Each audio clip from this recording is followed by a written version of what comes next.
Everyone, हमारी आज की वीडियो का टॉपिक है इलेक्ट्रिक फील्ड लाइंस। हिंदी में इसे कहते हैं वैद्युत बल रेखाएं। तो इलेक्ट्रिक फील्ड लाइंस काल्पनिक या इमेजिनरी, स्ट्रेट या कर्व्ड, यानी जो सीधी रेखा या कर्व के रूप में भी ये लाइंस हो सकती हैं।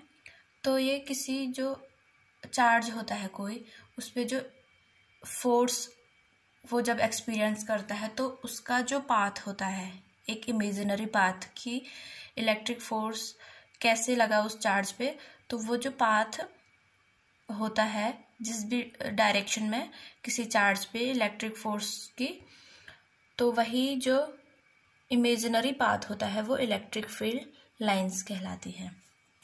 ठीक है, तो इलेक्ट्रिक फील्ड लाइंस की जो डायरेक्शन होती है वो हमेशा पॉजिटिव चार्ज से निगेटिव चार्ज की ओर डायरेक्टेड होती है। इलेक्ट्रिक फोर्स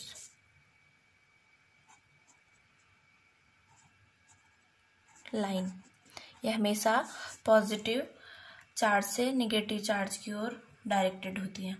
अब अगर हम बात करें कि किसी एक चार्ज पे, माना Q इज लेस देन 0 यानी negative charge,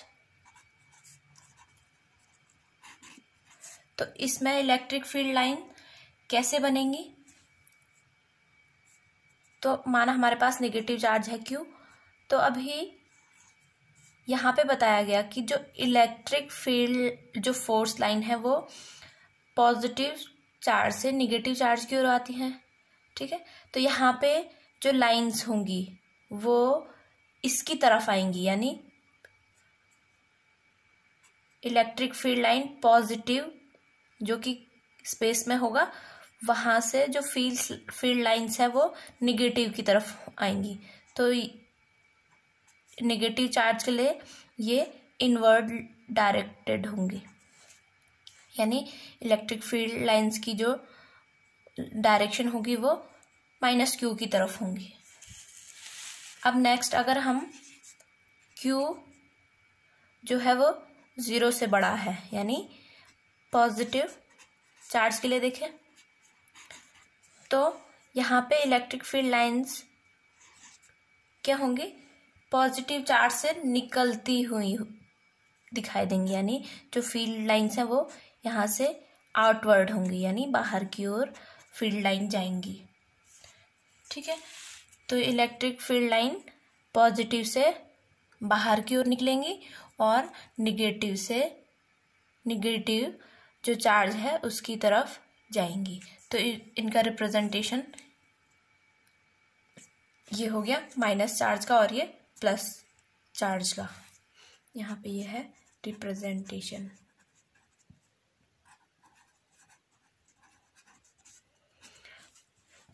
representation of electric field lines. तो ये पहले हो गया नेगेटिव चार्ज के लिए, फिर हो गया पॉजिटिव चार्ज के लिए। अब हम माना हमारे पास 2 चार्जेस हैं, 2 चार्जेस। ठीक है, तो इसमें पहला केस माना equal and opposite, equal and opposite, माना एक चार्ज +Q और दूसरा चार्ज -Q। ठीक है, तो इलेक्ट्रिक फील्ड लाइंस हमेशा क्या होती हैं? पॉजिटिव से बाहर की ओर और निगेटिव की ओर जाती हैं। तो यहाँ से यानी इलेक्ट्रिक फील्ड लाइन यहाँ से इधर की ओर जाएंगी,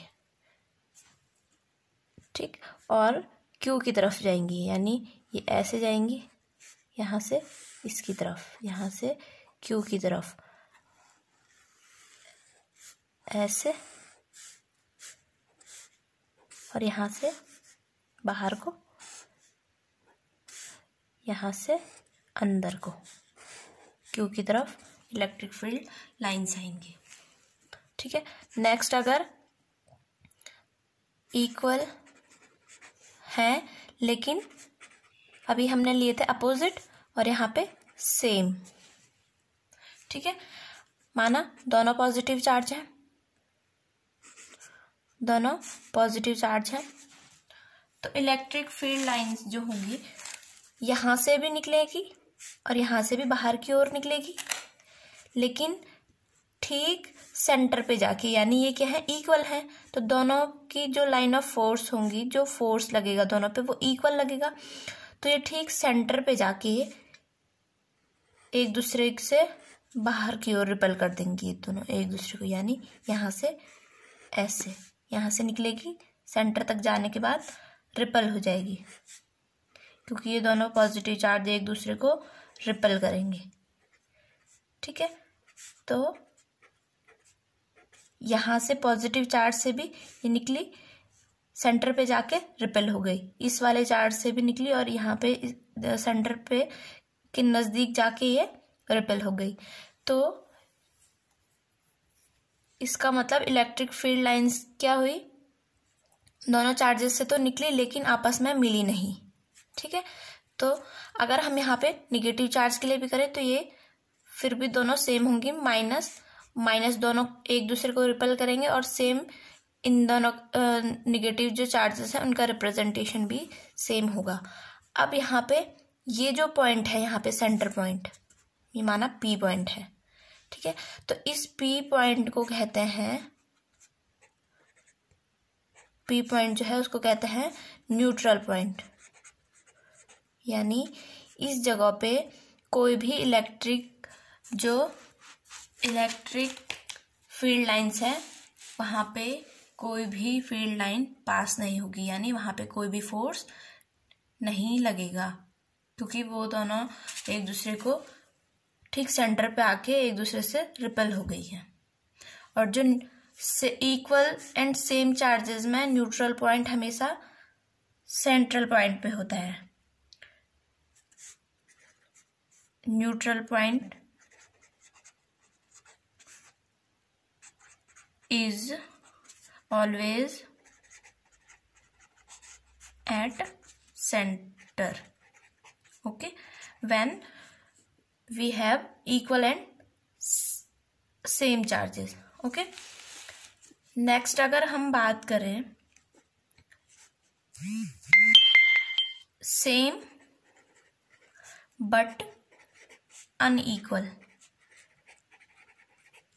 माना Q1 is greater then Q2, तो माना ये Q1 है, ये बड़ा चार्ज है और Q2 स्मॉल चार्ज है, तो ये इस पे ज़्यादा फोर्स लगाएगा, है ना, यानी ये ज़्यादा पावरफुल होगा और ये कम, तो इससे जो इलेक्ट्रिक फील्ड लाइंस होंगी वो सेंटर से थोड़ा आगे जाएंगी, क्योंकि इसमें ज़्यादा पावर होगी, यानी ये ज़्यादा फोर्स लगाएगा, और जो Q2 है वो उसमें फोर्स पावर कम होगी तो ये कम फोर्स लगाएगा, तो ये सेंटर से पहले ही रिपेल हो जाएगा और ये जो फोर्स लगाएगा वो दूर तक लगाएगा, यानी इसमें पावर कम होगी, हम ये समझ सकते हैं।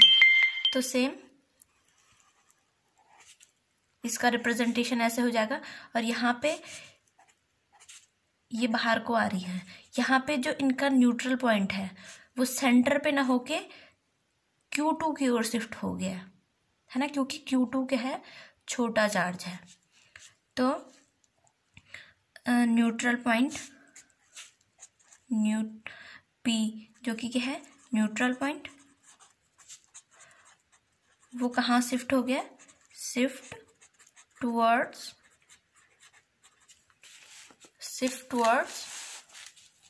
Q2।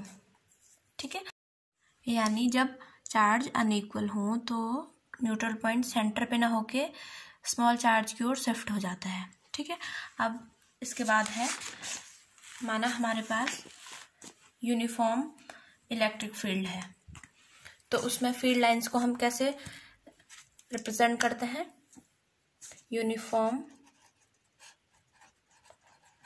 Electric field.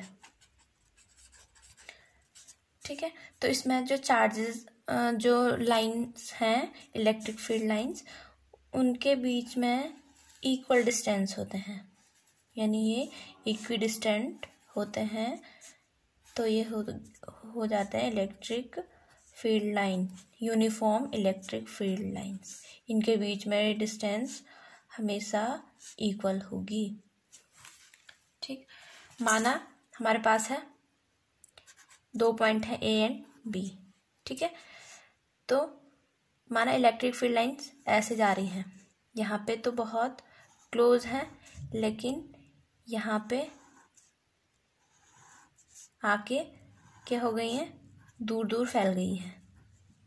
ठीक है, तो यहाँ पे हम क्या कहेंगे कि इस पॉइंट पे जो इलेक्ट्रिक लाइन ऑफ फोर्स है वो बहुत क्लोज है, तो इसका मतलब यहाँ पे जो फोर्स है वो बहुत हाई होगा एज कंपेयर टू बी। यहाँ पे फोर्स हाई होगा पॉइंट ए पे, क्योंकि यहाँ पे जो फील्ड लाइंस हैं वो काफ़ी क्लोज हैं और यहाँ आके फील्ड लाइंस ओपन हो गई हैं, तो इसका मतलब force at point A is greater than force at point B. यानी जो क्लोज इलेक्ट्रिक फील्ड लाइंस होंगी, है ना, क्लोज इलेक्ट्रिक फील्ड लाइंस वो डिनोट करती हैं स्ट्रॉन्ग इलेक्ट्रिक फील्ड को, इलेक्ट्रिक फील्ड, एंड जो